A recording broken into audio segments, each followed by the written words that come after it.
मुंबईत त्यांनी ठाकरे ब्रँड समूळ नष्ट करण्यासाठी शिंदे यांचा वापर करायचं ठरवलेलं दिसतं. मराठी माणसाच्या दृष्टीने दुर्दैवाची गोष्ट आहे की ते 5 जुलै का जूनमध्ये एकत्र आले होते. त्यानंतर अख्खा जुलै, अख्खा ऑगस्ट, अख्खा सप्टेंबर, अख्खा ऑक्टोबर आणि अख्खा नोव्हेंबर, डिसेंबर हा त्याने पूर्ण वाया घालवला. त्यामुळे मी मगाशी सांगितलं तसं हे भाजपचा हिंदुत्व आणि ठाकरेंचा मराठीपणा यांची लढाई आहे.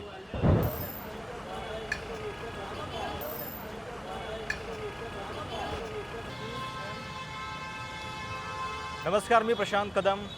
मुंबई कोणाची या प्रश्नाचं उत्तर 16 जानेवारीला आपल्याला मिळणार आहे.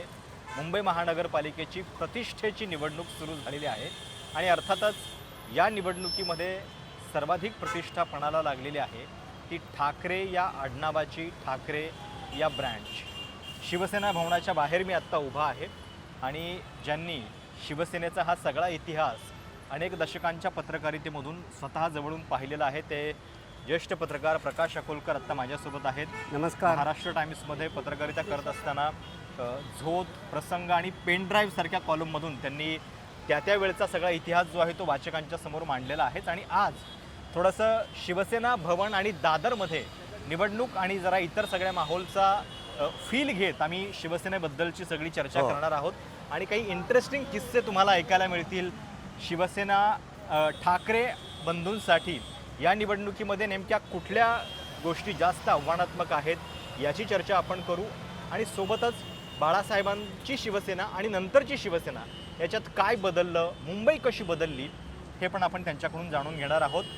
जय महाराष्ट्र हा शिवसेना नावाचा इतिहास आहे. हे शिवसेनेच्या एकूण वाटचालीवरचं त्यांचं पुस्तक तर आहेच, पण सोबतच मुंबई ऑन सेल हे पुस्तक त्यांनी मुंबईबद्दल लिहिलेलं आहे की ज्याच्यामध्ये बिल्डर, राजकारणी आणि इतर सगळ्यांच्या संबंधातून नोकरशहा यांच्यामुळं मुंबईचं काय झालं, कशी विकली गेली असं आपण म्हणूयात, हे अक्षरशः विकली गेली. आता आपल्या चहूबाजूला ज्या बिल्डिंग दिसत आहेत त्या बिल्डिंगा बघूनच आपल्या लक्षात येईल की हे अख्खं शिवाजी पार्क कोणीतरी संगनमताने विकून टाकलेलं आहे. म्हणजे आता मी शिवसेना भवनाच्या समोर आहोत. शिवसेना भवनाच्या समोर जेव्हा शिवसेना समोर कोहिनूर टॉवर आहे. कोहिनूर टॉवर आहे.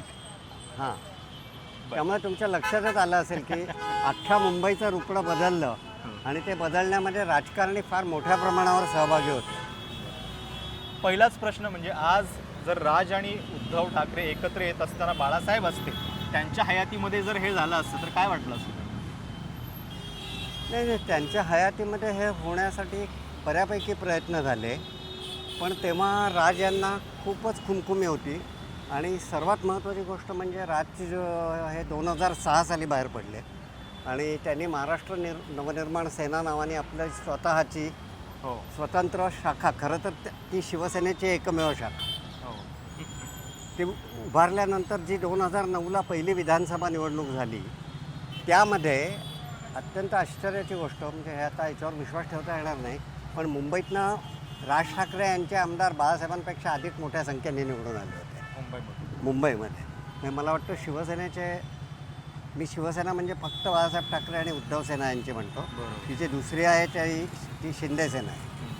तर भले त्याला निवडणूक आयोगाने नाव दिलेलं असू द्या, तर त्यांचे 5 आले होते पण राज ठाकरे यांचे 6 आले होते. त्यामुळे राज ठाकरे यांना परत जाणे आणि माहीममधून वगैरे पण होय.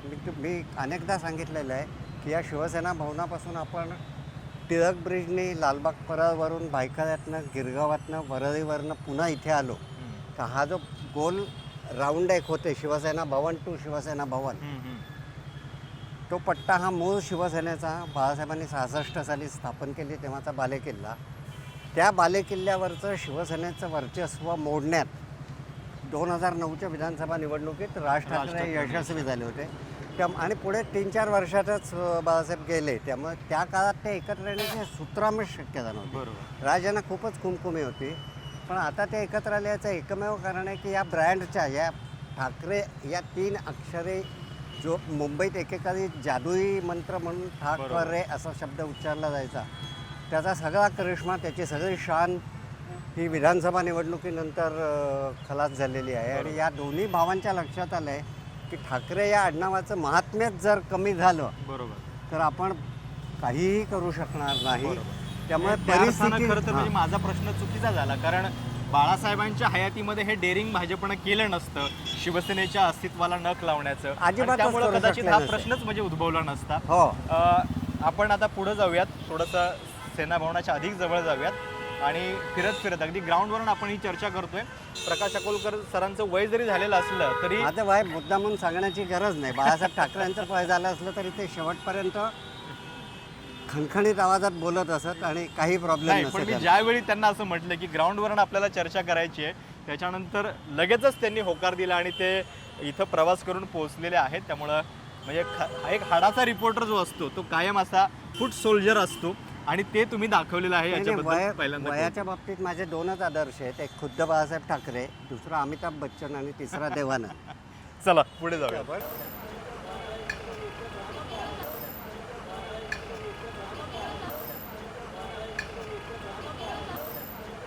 इतिहासाची चर्चा तर आपण करूच, पण सध्या या निवडणुकीमध्ये आत्ता जे घडतंय, एकतर जागा वाटप जाहीर झालेलं आहे आणि तिकडे शिंदेंना अपेक्षेपेक्षा जास्त जागा मिळाल्या. 90 जागा जवळपास एकनाथ शिंदेंच्या पक्षाला मिळालेल्या आहेत आणि भाजप जे आधी 150 जागा किमान लढेल असं वाटत होतं ते थोडं 137 वरती आलेलं आहे. आणि इकडे राज ठाकरेंच्या पदरामध्ये साधारणपणे 54 काहीतरी 57 जागा येत आहेत. तर याच्याबद्दल तुम्हाला काय वाटतं? मला खूपच आश्चर्य वाटलं, कारण राज ठाकरेंची सुरुवात म्हणजे खुद्द राज ठाकरे काहीच बोलत नव्हते, उद्धव ठाकरे काही बोलत नव्हते, पण त्यांच्या पक्षाची माणसं, राज ठाकरे यांच्या पक्षाचे नेते हे 50% जागा आम्हाला मिळायला पाहिजे, इक्वल लेवलला फाईट झाली पाहिजे वगैरे वगैरे बोलत होते.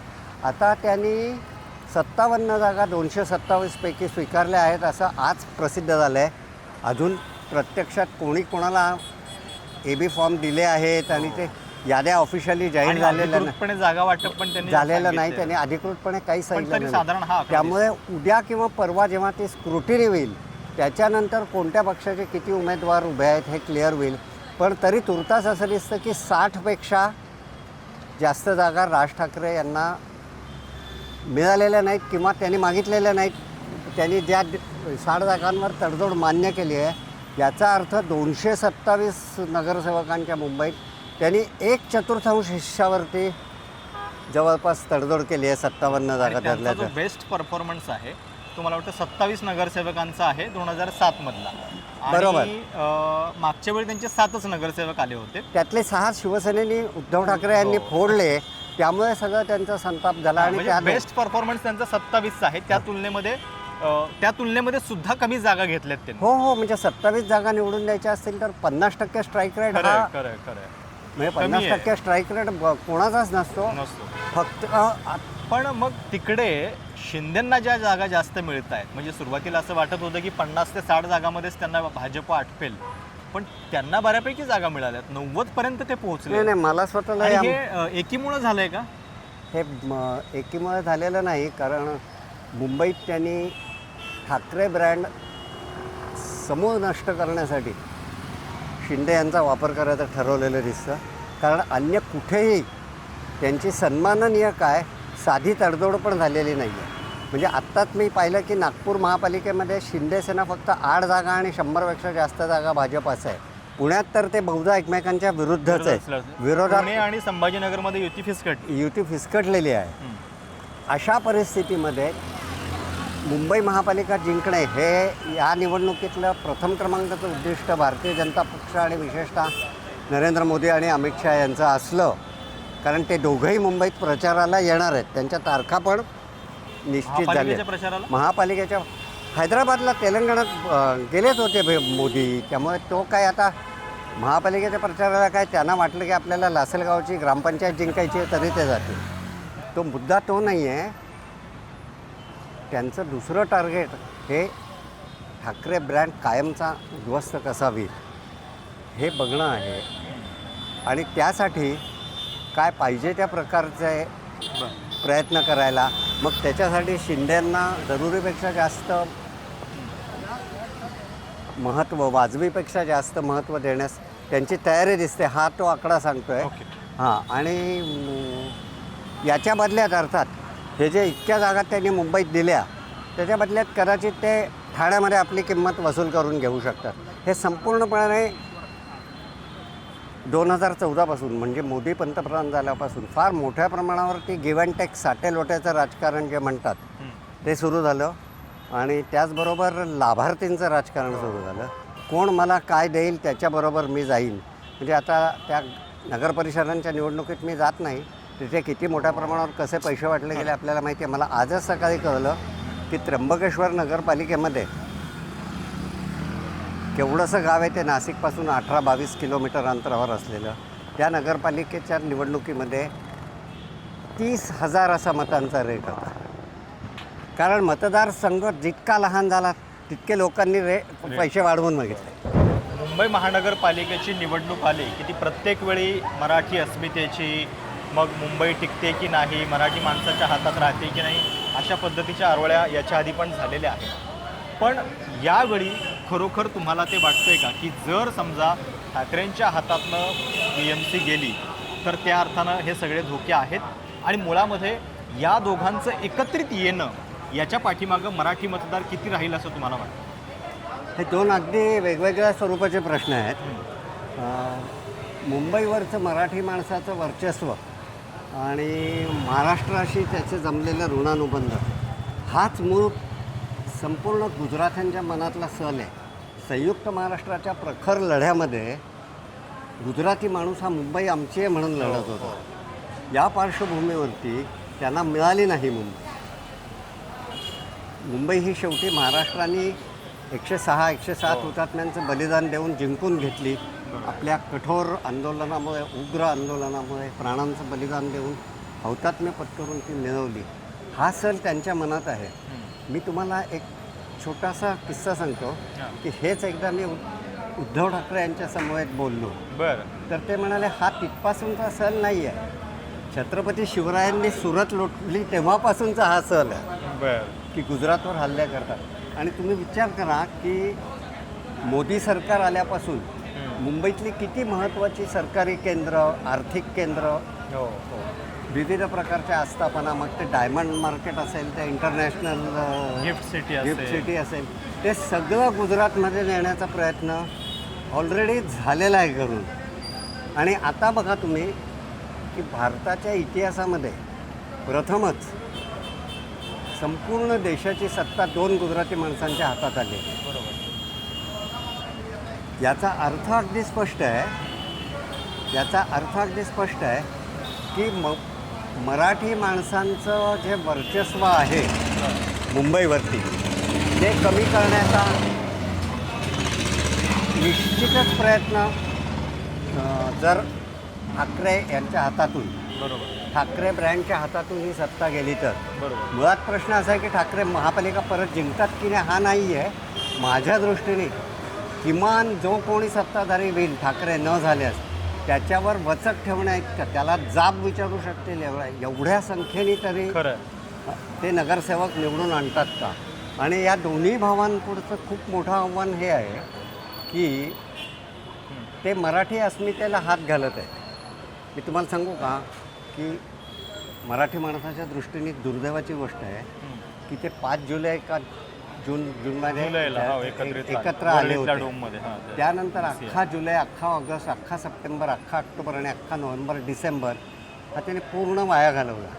या काळात त्या दोघा भावांनी एकत्र स्वतंत्र ज्या पद्धतीने करायचं असेल त्या पद्धतीने त्यांनी अख्खा महाराष्ट्र पिंजून कार्यकर्त्यांना उमेद द्यायला पाहिजे, कार्यकर्त्यांना बळ द्यायला पाहिजे. शेवटी आपण एकत्र येणारच होते, त्यांना त्याच दिवशी माहिती होतं. मग त्यांनी एवढा लेट का केला? ते मिस द बस असं माझं स्वतःचं मत आहे. आणि मुख्य म्हणजे ते मराठी अस्मिता, मराठी बाणा, मराठीवर होणारा परप्रांतीयांचा, गुजरात्यांचा, परप्रांतीय शब्द चुकीचा आहे माझ्या दृष्टीने, कारण आपण रोज भारत आमचा देश आहे आणि आपण सारे बांधव आहोत अशी प्रतिज्ञा करतो. त्यामुळे अन्य राज्यातून येणाऱ्या अन्य भाषिकांच्या विरोधात मराठी माणसाला उभं करू पाहत आहे. हे चित्र अतिशय चुकीचं आहे. मुळात मराठी माणूस 100% त्यांच्याबरोबर आहे का या निवडणुकीत, हा खरा प्रश्न आहे. कारण मराठी माणसांचा एक मोठा समूह भाजपला मतदान करतो हे गेल्या 4 निवडणुकातून स्पष्ट झालं आहे. नाही तर मुंबईतनं भाजपची जी टॅगलाईन आहे ती सुद्धा त्यांनी तशा पद्धतीने डिझाईन केली आहे, तुमची आमची भाजप सर्वांची. ते सांगू बघतायत, हा मेसेज देऊ पाहतायत. पण अर्थात तिकीट वाटप जे झालं आहे, आता काल जवळपास 62 जणांची जी यादी होती, पहिली यादी, त्याच्यामध्ये कितीतरी नावं त्यांची हो, परप्रांतीय होती. नाही नाही, त्यांची भिस्त कोणत्याही परिस्थितीत त्यांनी देखावा कितीही उभा केला. हां. पहिल्यांदा त्यांचा महापौर कोण करणार हे न सांगता हो, मराठी करणार की नाही हे पण बोलत नव्हते. बरं. नंतर म्हणजे फडणवीस आशिष शेलार सारखा सांगत होते, आशिष शेलार की आम्ही हिंदू महापौर करू.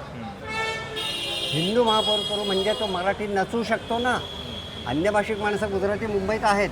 माझं अन्य भाषिक महापौर होण्यास, अन्य धर्मीय महापौर होण्यास कोणताही विरोध नाही. युसुफ याच्या आधी झालेले पण आहेत. युसुफ युसुफ मेहराली झाले, पासून भरपूर नाव आहेत. भरपूर नाव आहेत. मुस्लिम झालेत, पारशी झालेत, गुजराती झालेत आणि शिवसेनेच्या स्थापनेपासून जास्त मराठी हो अर्थातच आहे. कारण ती मराठी माणसाची संघटना होती. त्यांचं वर्चस्व आल्यावरती त्यांनी जाणून बघून अमराठी माणूस आणणे आणि त्याला महापौर करणे हे केवळ अशक्य. कारण ती संघटना मुळात मराठी माणसांची संघटना असं 66 साली स्थापन झालं तेव्हा होतं. जरी त्याच्यात मुस्लिम आले, अजूनही मुस्लिम आहेत. मी ज्या मेजर अंधेरी लोखंडवालासारख्या कॉस्मोपॉलिटन एरियात राहतो, तिथनं उद्धव ठाकरे यांचा निवडून आलेल्या आमदाराचं नाव हारून खान असं आहे. त्यामुळे पण ते मराठी भाषिक आहेत. हारून खान उत्तम मराठी बोलतात, काहीच प्रॉब्लेम नाही. आणि तुला एक नाव बाळासाहेब ठाकरेंनी हे आमच्या दिल्लीतले अँबॅसेडर आहेत असं जाहीर केलं होतं. अच्छा. साबिर शेख होतेच. साबिर शेख तर अतिशय उत्तम संत वाङ्मयावर बोलायचे आणि त्यांच्या बोलण्यातनं विधानसभेत सुद्धा पटापट अभंग ओव्या असं बाहेर यायचं. या मुंबई महानगरपालिकेच्या आत्ताच्या निवडणुकीमध्ये ठाकरे बंधूंच्या समोर एक सगळ्यात मोठी डोकेदुखी काय होती तर ती जागा वाटपाची. कारण मागच्या मुलाखतीमध्ये पण तुम्ही बोलला होता की दोघांची प्रभाव क्षेत्र समान आहेत. मराठी बेल्ट जो आहे तो मुंबईतला तो समान आहे. तो टप्पा तर आता गेलेला आहे. आता पुढचा टप्पा आहे प्रचाराचा. इतकी वर्ष उद्धव ठाकरेंच्या शिवसेनेची सत्ता BMCमध्ये आहे, म्हणजे एक प्रकारे अँटी इन्कम्बन्सीला त्यांना फेस करायचं आहे. राज ठाकरेंची पाठी तशा अर्थानं कोरी आहे, पण त्यांनी बदललेल्या भूमिका याच्याबद्दल भाजप बोलत राहील.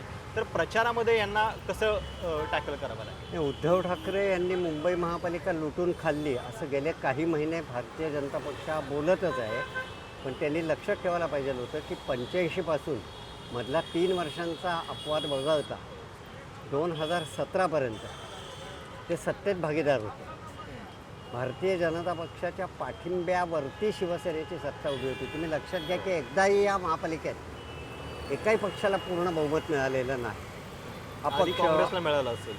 फार पूर्वीची गोष्ट आहे. मी शिवसेना आल्यानंतरच्या आणि विशेषतः 85 पासून मी शिवसेना आपण खंबीरपणाने मुंबईत उभी आहे. 85च्या नंतरच्या सगळ्या निवडणुका फक्त 92च्या निवडणुकीचा अपवाद वगळता शिवसेनेने जिंकला. त्यात 2017पर्यंत भारतीय जनता पक्ष आणि शिवसेना हे एकमेकांच्या हातात हात घालून काम करत होते.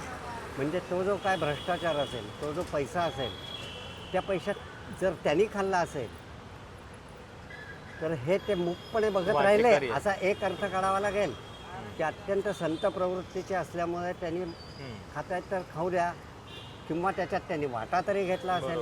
आणि या मुंबई महापालिकेचं गेल्या 3-4 दशकातलं वैशिष्ट्य असं आहे की इथे स्थायी समितीत सर्वपक्षीय सिंडिकेट होतं आणि या महापालिकेतले सर्व पक्ष आपल्याला मिळालेली मतं, आपली नगरसेवकांची संख्या याच्या प्रमाणात पैसे वाटून खातात.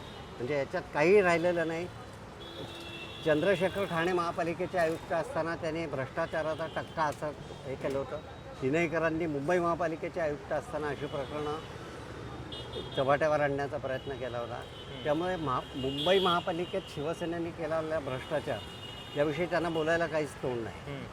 आणि शिवसेनेने त्याला एक प्रकारे उत्तर द्यायला सुरुवात केलेली आहे की अहमदाबाद महापालिकेमध्ये गेले 30 वर्ष भाजपची सत्ता आहे आणि तिला किती कर्ज आहे. आणि मुंबई महापालिकेत 30 वर्ष शिवसेनेची सत्ता होती तर त्यांच्याकडे 80,000 कोटीहून अधिक ठेवी आहे. बरोबर. असं प्रचाराला उत्तर द्यायला सुरुवात झालेली आहे. म्हणजे जर पॉझिटिव्ह लाईनवरती प्रचार करणार असेल भाजप तर तो पॉझिटिव्ह लाईनवर शिवसेना प्रचार करणार असेल तर ते चांगलं आहे. आणि आदित्य ठाकरेंनी अलीकडे 4 दिवसांपूर्वी एक हो. प्रेझेंटेशन केलं, त्यातनं बऱ्याच सगळे त्यांनी मुद्दे मांडले ते. मुद्दे मांडले. म्हणजे आज आपल्याला कोरोना आठवत पण नाही, पण कोरोना काळामध्ये मुंबईच्या कामाचं कौतुक झालेलं होतं. आणि म्हणजे ते मी स्वतः जागतिक त्यावेळी आरोग्य दिल्लीत संघटनेने होतो. WHO केलं होतं. हो त्यामुळे पण ते मानायला तयार नाहीत. ते फक्त शिंदे आणि फडणवीस हे दोघं घरातनं बाहेर पडत नाहीत. उद्धव ठाकरे एवढंच बोलतात. एक गोष्ट मात्र सत्य आहे की शिंदे या नगरपरिषदांच्या नगराध्यक्षांच्या निवडणुकीत गावोगाव फिरले. त्यांनी कार्यकर्त्यांना साधनसामुग्रीचं वाटप केलं, आर्थिक पाठबळ दिलं आणि प्रत्यक्ष त्यांच्या पाठीवर हात फिरवून त्यांना उभारी दिली. त्याच्याऐवजी मी मगाशीच सांगितलं, पण परत सांगतो, तो महत्त्वाचा, अतिशय महत्त्वाचा मुद्दा आहे. आणि तुम्ही एक लक्षात घ्या की नगरसेवकांची निवडणूक ही कार्यकर्त्यांची निवडणूक असते. हो ते कार्यकर्ते काय म्हणत आहेत की लोकसभा निवडणूक ही नेत्यांची निवडणूक होती. बरोबर. नेत्यांच्या निवडणुकीत आम्ही 48 पैकी 31 जागा महाविकास आघाडीला निवडून दिल्या. जर तुम्ही नेत्यांच्या निवडणुकीसाठी आम्ही राबलो तर आमची साधी नगराध्यक्ष किंवा नगरसेवक पदाची निवडणूक आहे, तर तुम्ही प्रचाराला सुद्धा येत नाही. ही यांची मोठी चूक झालेली आहे असं मला स्वतःला वाटतं. आणि आता दिवस कमी आहेत आणि अजूनपर्यंत एक आदित्य ठाकरेंनी केलेलं प्रेझेंटेशन सोडता भारतीय जनता पक्षाने सुद्धा असं काही ठोस आम्ही मुंबईसाठी अमुक करू, ते फक्त खान महापौर करणार काय. आणि मध्ये आशिष शेलार आणि अमित साटम आणखीन एका वेगळ्या लाईनवर बोलले की जेव्हा यांची युती जाहीर होत नव्हती, म्हणजे 2 भावांचं फिसकटलं की काय, तेव्हा त्यांच्यातर्फे असं पिल्लू सोडून देण्यात आलं की पहिली सभा महमद अली रोडला घ्यायची का मुंब्र्यात घ्यायची. या प्रचाराला अर्थ नाही ना. पण म्हणजे पहिल्यांदा ज्यावेळी ते एकत्रित आल्याची घोषणा झाली 2 ठाकरे बंधू, त्यावेळी त्यांनी एक विधान केलेलं होतं उद्धव ठाकरेंनी, चुकाल तर संपाल. जसं भाजपचं ते बटेंगे तो कटेंगे होतं, तसं त्यांनी चुकाल तर संपाल. म्हणजे मराठी माणूस जर यावेळी चुकला तर ही सगळी मुंबई अदानींच्या ताब्यात जाणार आहे वगैरे वगैरे. मग धारावीचा मुद्दा तर आहेच या सगळ्या याच्यामध्ये. पण हे जे आव्हान आहे हे खरोखर त्या अर्थानं राजकीयदृष्ट्या त्यांच्यासाठी म्हणजे त्यांच्या फायद्याला चुकाल तर संपाल हे वाक्प्रयोग म्हणून बरोबर आहे, मराठी माणसाच्या दृष्टीने सुद्धा बरोबर आहे. पण मराठी माणसं चुकली म्हणजे त्यांच्या दृष्टीने चुकली. मराठी माणूस म्हणेल की मला भारतीय जनता पक्ष हवा आहे म्हणून मी मतदान केलं. म्हणजे ती ठाकरे बंधूंच्या दृष्टीने केलेली चूक असेल, त्याच्यात संपतील मराठी माणसं तर नक्कीच संपतील, पण ठाकरे ब्रँड पण संपेल आणि दोन्ही ठाकरे पण संपतील. म्हणजे चुकाल ते संपाल ही त्यांना आपण संपली काय अशी भीती आहे असं मला वाटतं. पण आता तुम्ही पत्रकार म्हणून अनेक निवडणुका BMCच्या बघितलेल्या आहेत, अनेक वेळा अशी विधानं पण झालेली आहेत. म्हणजे मला एक पृथ्वीराज चव्हाणांचं की बहुधा पृथ्वीराज चव्हाणच असतील, एका निवडणुकीच्या आधी त्यांनी वक्तव्य केलेलं होतं की या निवडणुकीनंतर शिवसेनेचं अस्तित्व संपेल म्हणून वगैरे, मुंबई महानगरपालिकेच्याच निवडणुकीमध्ये. असं अनेक वेळेला अनेक जणांचे अस्तित्व करून वक्तव्य करून झाली. शिवसेना संपवण्याची भाषा अनेक वेळेला करून झाली. 78 सालच्या निवडणुकीमध्ये जेव्हा केंद्रात आणीबाणीनंतर जनता पार्टी निवडून आलेली होती, मोरारजी पंतप्रधान होते, त्यानंतर 78 साली झालेल्या मुंबई महापालिकेच्या निवडणुकीमध्ये शिवसेनेचा अक्षरशः दारुण पराभव झाला आणि फक्त 21 नगरसेवक निवडून आले. तेव्हा बाळासाहेबांनी मार्मिकमध्ये महापालिकेच्या उद्यानातील शिवसेनेची 21 कलमे नावाचा लेख लिहिला होता. म्हणजे बाळासाहेबांना ते शोभतंय, पण त्या पराभवातनं पण उठून उभी राहिली ना शिवसेना. बरोबर. म्हणजे काहीच शिवसेना संपवण्याची भाषा कायम केली. आता पण म्हणजे या निवडणुकीमध्ये भाजपला अजून एका गोष्टीची काळजी घ्यायची असं तुम्हाला वाटतं का? म्हणजे मी काल दीपक पवारांशी बोलत होतो, तर त्यांनी एक खूप चांगला शब्द बरं झालं तुम्ही दीपक पवारांचं नाव घेतलं. त्यांनी डोममध्ये मराठी भाषेचा गौरव करणारी आणि हिंदी सक्तीविरुद्ध आवाज उठवणारी दोघा भावांनी सभा घेतली. ती सभा काही त्यांनी स्वतःहून घेतली का? दीपक पवारांनी आधी आंदोलन सुरू केलं. दीपक पवारांनी ते पेटवलं, समाज माध्यमांमधून असेल, प्रत्यक्ष ठिकठिकाणी जाऊन. त्याच्यानंतर तुम्ही बघा, हे दोघं भाऊ अशा पद्धतीने काम करतात की त्या सभेची प्रचंड प्रसिद्धी झाली. टेलिव्हिजनवरनं यांना खूप फुटेज मिळालं. त्यानंतर काही दिवसातच दीपक पवारांनी आझाद मैदानावरती याच मागणीसाठी धरणं धरलं. तिथे भाऊ तो सोडा, त्यांचे कार्यकर्ते सुद्धा फिरकले. पण नाही, मला ह्याच्याबद्दल बोलायचं होतं की शिंदे आणि भाजप, शिंदे आणि ठाकरे यांना या निवडणुकीमध्ये भाजपला समान अंतरावरती थोडंसं ठेवायचं आहे. कारण जर समजा शिंदेंची ताकद जास्त वाढली मुंबई महानगरपालिकेमध्ये तर ते पण भाजपला एका अर्थानं नको आहे. म्हणजे त्या अर्थानं विध्वंसाचं संतुलन त्यांना अगदी करायचं आहे. बरोबर बोललात तुम्ही. कारण ॲक्च्युअली 29ला आम्ही 100% भाजप लढणार असं खुद्द अमित शहाने जाहीर करून टाकलेलं आहे. बरं, आज तरी भारतीय जनता पक्षामध्ये अमित शहांचा शब्द मोडण्याची कोणाचीच अगदी सरसंघचालकांची सुद्धा प्रज्ञा नाही. त्यामुळे त्यांना, आणि त्याचं कारण सरळ आहे हो, एकनाथ शिंदे हे टिळाबिळा लावून दाढीबिडी वाढवून बाळासाहेब ठाकरेंनंतर जे उद्धव आणि राज यांनी केलेलं नाही.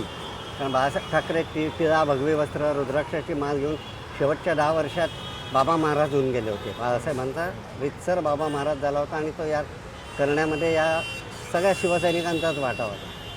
हां, आता मी उरलं उपकारापुरता, अशीच त्यांची शेवटची 5 वर्ष गेली, हातात रुद्राक्षाची माळ वगैरे. तसं रंगरूप हिंदुत्वाचा एक आयकॉन होण्याचा प्रयत्न एकनाथ शिंदे करतायत की काय असं मला वाटतं. आणि ते भाजपला हिंदुत्वाच्या मतपेढीमध्ये कोणत्याही परिस्थितीत भारतीय जनता पक्षाला वाटेकरी नको आहे. एकाच वेळेला त्यांना ठाकरे यांना पण संपवायचं आहे आणि शिवसेनेची म्हणजे एकनाथ शिंदे यांच्या शिवसेनेची ताकद पण कमी करायची आहे. हे तुम्ही जे म्हणालात आत्ता की विध्वंसाचं संतुलन आहे.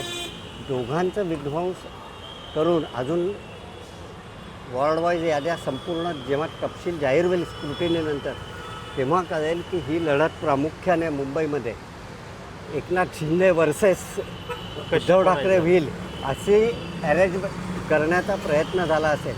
याद्या गुप्त राखण्याचं कारण तेच आहे. कारण भारतीय जनता पक्ष हा काँग्रेसचे जिथे प्राबल्य असेल थोडंफार, कारण काँग्रेस किती वीक आहे मला सगळ्यांनाच माहिती आहे मुंबईमध्ये, तिथे लढेल अशी एकूण चिन्ह दिसतं.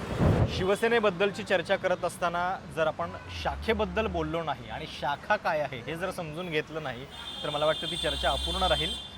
शिवसेनेच्या एकूणच संघटना बांधणीमध्ये हा शाखा फॅक्टर जो आहे तो फार महत्त्वाचा राहिलेला आहे. जे कोणी मुंबईमध्ये राहिलेले असतील त्या सगळ्यांना माहिती आहे की शाखा ही काय गोष्ट असते. 24 तास तुमच्या आजूबाजूला कुठल्याही छोट्या मोठ्या कामामधल्या अडचणीमध्ये सगळ्यात पहिला आधार जो असतो तो शाखेचा असतो. आता तो अजून आहे का हे मला माहिती नाही आहे, पण बऱ्याच वर्षांपासून हे शाखा नेटवर्क जे आहे ते ज्या पद्धतीनं बाळासाहेबांनी उभं केलेलं होतं, शिवसेनेचं होतं, ते फार विलक्षण असं होतं. आणि मला आठवतं आहे सर, भाजपचे एक ज्येष्ठ नेते दिल्लीमध्ये असताना 2016ची गोष्ट सांगतो तुम्हाला, तेव्हा ते असं म्हणाले होते की त्यांची सत्ता आल्यानंतर 122 आमदार आल्यानंतर सुद्धा की नेटवर्क संघटनेच्या बाबतीमध्ये शिवसेना ही आमच्यापेक्षा उजवी आहे. आणि त्यावेळी त्यांनी या शाखेचा उल्लेख जो आहे तो केला होता की ते किती तगडं आहे. आत्ता दादरमधल्या एका शाखेमध्ये आम्ही आहोत. अर्थातच आचारसंहिता चालू आहे त्यामुळे हे सगळे बोर्ड आत्ता झाकलेले तुम्हाला दिसतील. पण शाखा काय असते तर साधारणपणे हे अशा पद्धतीचं नेटवर्क, शाखा प्रमुख, त्याच्यानंतर उपशाखा प्रमुख जे असतील ते असे बसलेले असतात आणि सामान्य लोकांच्या ज्या काही अडीअडचणी आहेत. प्रत्येक शाखेमध्ये महाराजांचा फोटो 100% असतो, साहेबांचा तर असणारच. म्हणजे बरोबर, या शाखेत अंबा मातेचा, दुर्गा मातेचा फोटो पण आहे, बरोबर, मूर्ती आहे. हो, बरोबर. तर कुठून?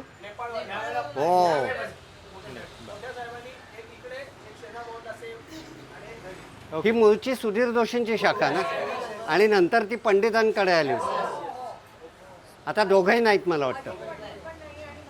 हो, कारण पंडित असताना माझं अनेक वेळा येणं जाणं व्हायचं. म्हणजे मी तेव्हा अगदी छोटा रिपोर्टर होतो. ओके सर, या शाखेचं महत्त्व शिवसेनेच्या एकूण संघटना बांधणीमध्ये काय राहिलेलं आहे आणि मुळात ही कल्पना जी आहे की पक्षासाठी अशी शाखा असली पाहिजे. नाही, शाखा शिवसेना स्थापन झाली.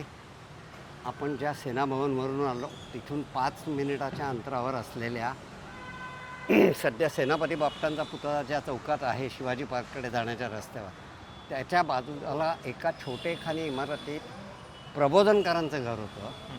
तिथे शिवसेना स्थापन झाली प्रबोधनकारांनीच नारळ वाढवला आणि ती शाखा हो. स्थापन झाली.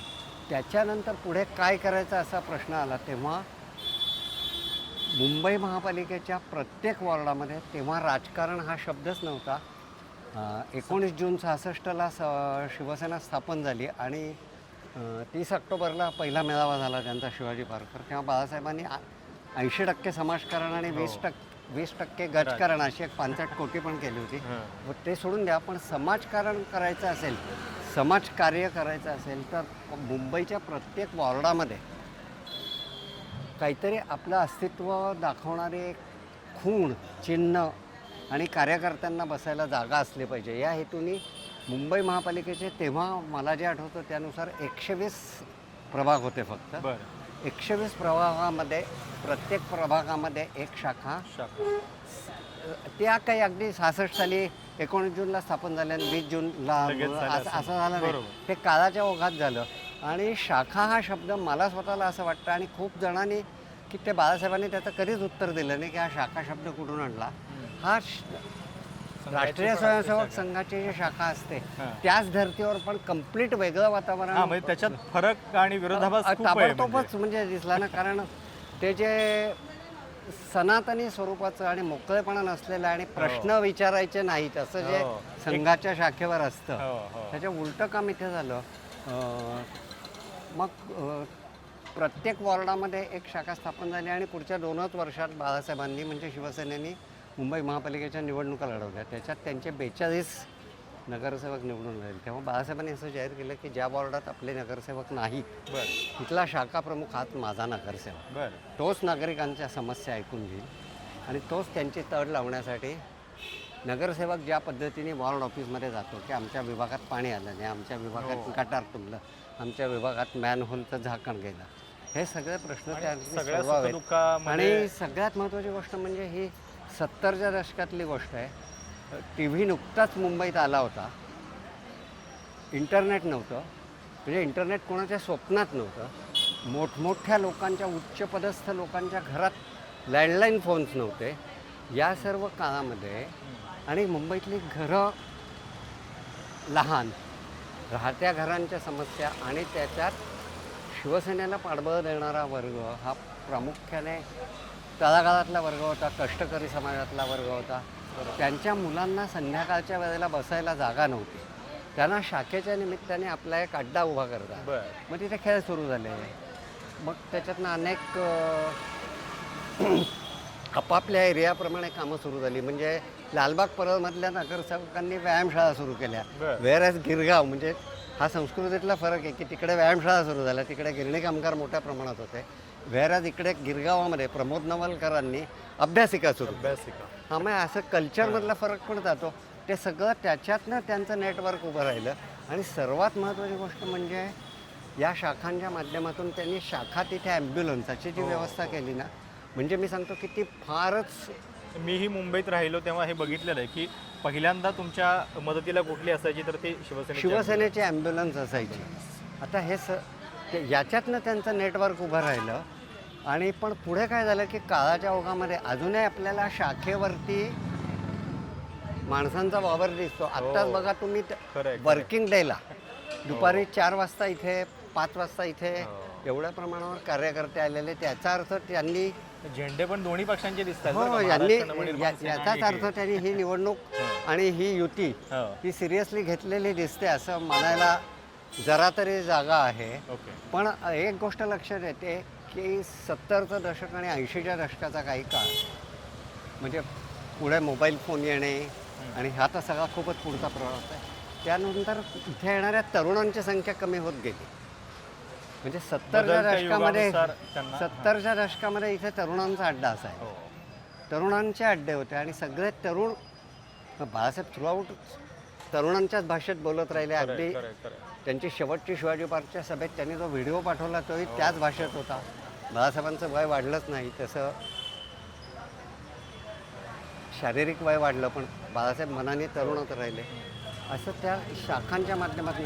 तर आता या सगळ्या वॉर्डातल्या शाखा आणि त्याचबरोबर महाराष्ट्र नवनिर्माण सेनेने सुद्धा त्याच धर्तीवरती शाखा उभा करण्याचा प्रयत्न केला. या 2 शाखांचे कार्यकर्ते एकत्र येऊन काही चमत्कार या निवडणुकीत करतात. घडवून एक दाखवतात बोर्ड काय मला बघा. मागे दिसतोय, म्हणजे आमदारांनी सुद्धा शाखेमध्ये भेटायचं हो, कधी हो, याचा एक कार्यक्रम लावलेला इथे. म्हणजे नाही आमदारापेक्षा शाखा बारानुसार. महत्वाची होती. हो बरोबर आहे, पण तेच की म्हणजे शाखेला उत्तरदायी आहेत ते, की त्यांच्या नाही, भेटीचा कार्यक्रम नाही, लावला. मी तुम्हाला याच्यापेक्षा मोठी गोष्ट सांगतो की मनोहर जोशी लोकसभेचे सभापती झाले ना हां. किंवा मंत्री झाले तेव्हा सुद्धा ते दादरला त्यांच्या शाखेत आठवड्यातनं एक हो. दिवस 2 तास येऊन बसत असत. केवढी मोठी गोष्ट आहे. शाखा ही त्यांच्या दृष्टीने मातोश्री हे बाळासाहेबांचं निवासस्थान असल्यामुळे त्यांनी तर मातोश्रीचं त्याचं रूपांतर शिवसैनिकांनी मंदिरातच करून टाकलं होतं. बरोबर. आणि तसंच त्या मंदिराच्या म्हणजे छोटी मंदिर ही त्या भागातली शाखा होती. अजून शाखांची पूजा केली जाते. हो. हो तर शेवटचा प्रश्न आता आपण बोलतोय त्याच्यानंतर आता पुढच्या एक 15-20 दिवसामध्ये मुंबई महानगरपालिकेचा सगळा निकाल जो आहे तो लागेल आणि काय होणार आहे याची उत्सुकता सगळ्यांना आहेच. पण तुमच्या दृष्टीनं जाता जाता शेवटचा प्रश्न की या निकालामधून किंवा या निवडणुकीमधून नेमकं काय सिद्ध होणार आहे? तुमची एक छोटीशी कमेंट त्याच्यावरती जाता जाता. नाही हे बघा, लोकसभा निवडणूक झाली ना 24 साली हं. एप्रिल मेमध्ये, तेव्हा त्याचा एजेंडा सिम्पल होता. मोदी हवेत का नको तेवढाच एजेंडा हो, होता. हो. आणि मोदी हवेत म्हणणाऱ्यांनी भाजप आणि त्यांच्या आघाडीला मतं दिली आणि मोदी नकोत त्या विचाराच्या लोकांनी सिलेक्टिव्ह मतदान केलं, निवडून येणाऱ्या माणसाला मतदान केलं. हो, हो. कारण त्यांच्यासमोर खूप पर्याय आपल्याकडे बहुपक्षीय लोकशाही असल्यामुळे होते. ह्या निवडणुकीत सुद्धा तसंच झालेलं आहे. तुम्हाला मोदी, अमित शहा, देवेंद्र फडणवीस यांची राजवट हवी आहे का नको आहे हा मूळ प्रश्न आहे. बरं. त्याच्यासाठी ते वाटेल त्या थराला भारतीय जनता पक्ष जाऊन काहीही या मुंबई शहरामध्ये 92-93चा एकमेव अपवाद सोडल्यास गेल्या 30-32 वर्षामध्ये हिंदू मुस्लिम सलोख्याने नांदत असताना हं. ते पुन्हा हिंदू आणि मुस्लिम असं करण्याचा प्रयत्न करतायत. माझा अनुभव असा आहे गेल्या 40 वर्षातला की जेव्हा भाजप अडचणीत असतं तेव्हा ते धार्मिक विखारी प्रचार करून समाजात, हे उत्तर प्रदेशच्या निवडणुकीमध्ये तुम्ही सुद्धा दिल्लीत असताना ते बघितलेलं असेल. मग ते दिवाळीत वीज तोडली जाते आणि ईदला नाही तोडली जाते, त्यांची स्मशानात आणि versus रमजान कब्रस्तान असे पण वाद असं झालेले सगळं ते करतात. तसं त्यांनी या निवडणुकीत करता कामा नये. मुद्दा एवढाच आहे की मराठी माणूस या एकमेव आणि मराठी अस्मिता या एकच अजेंड्यावरनं या दोघा भावांनी पुढे जायला पाहिजे. बरं. कारण मराठी मत 3 ठिकाणी विभागलं जाणार आहे. कारण ते शिंदेकडे जाणार काही प्रमाणात, ते भाजपकडे जाणार काही प्रमाणात. त्यामुळे मी मगाशी सांगितलं तसं हे भाजपचा हिंदुत्व आणि ठाकरेंचा मराठीपणा यांची लढाई आहे. प्रश्न नागरिकांच्या मूलभूत सोयीचा आहे. हं. मी 80ला मुंबईत आलो, त्यानंतरच्या महापालिका निवडणुकी बघितल्या. किमान काही याच्यात काही वॉर्डांमध्ये त्या स्थानिक पातळीवरती लढल्या जायच्या की भाजपने या वॉर्डाचा विकास करण्यासाठी हा मुद्दा मांडला आहे आणि काँग्रेसने आता हा ते मुद्दा राहिलेलं मांडला आहे. आता ही निवडणूक राष्ट्रीय पातळीवरली निवडणूक झाली आहे की खरंय. मुंबईकरांना मोदी, शहा, भाजप, देवेंद्र फडणवीस हवेत का नाही. तर असं होता कामा नये. नागरी म्हणजे त्या समस्या निवडणुकीचा एक त्या पुरता एक अर्थ कोणत्या असतो, पातळीवरची मर्यादित. निवडणूक बरोबर, आहे. ही निवडणूक आता वॉर्डातली आणि मुंबई महापालिकेची राहिलेली राहिलेलीच नाही. आणि हे त्याचं as if- कारण आहे, as if हां. हे कारण भारतीय उद्या वर्ण जनता जे पक्ष, होईल, मोदी, त्यानुसार- शहा आणि फडणवीस यांच्यासाठी लावलेलं रेफरंडम आहे की काय असं वाटतंय. असं होता कामा नये. अतिशय योग्य वाक्यावरती आपली मुलाखत जी आहे ती संपतीये. शिवसेना आणि ठाकरे बंधूंच्या अस्तित्वाच्या दृष्टीनं ही निवडणूक महत्त्वाची आहेच, पण सोबत गेल्या अनेक दशकांमध्ये शिवसेनेचं जे राजकारण बदलत गेलं याच्याबद्दल अतिशय सखोल माहिती प्रकाश अकोलकर सरांनी आपल्याला दिलेली आहे. तुम्हाला ही मुलाखत कशी वाटली त्याच्याबद्दलच्या तुमच्या प्रतिक्रिया आवर्जून कळवा. चॅनल सबस्क्राईब करायला विसरू नका. धन्यवाद. धन्यवाद. मी सुद्धा प्रशांत कदम यांचा आभारी आहे, कारण त्यांनी मला इतक्या मोकळेपणाने व्यक्त व्हायची संधी दिली. Thank you sir.